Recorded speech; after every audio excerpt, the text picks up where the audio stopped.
Hindi ko akalain na ganito na lang pala kamura yung mga makeup case ngayon, guys. Tingnan nyo, may handle pa yan. Tapos pagbukas nyo, guys, ayan siya. Ang dami nyo malalagay sa loob.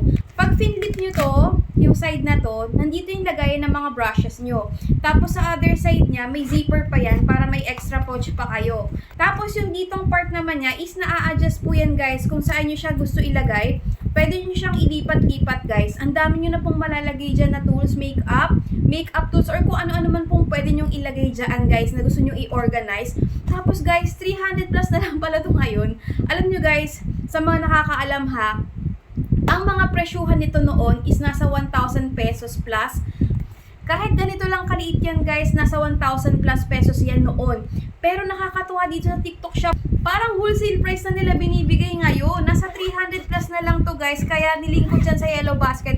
Para dun sa mga pangarap din yung mga ganito, eto na yung chance nyo, nasa Yellow Basket na yan.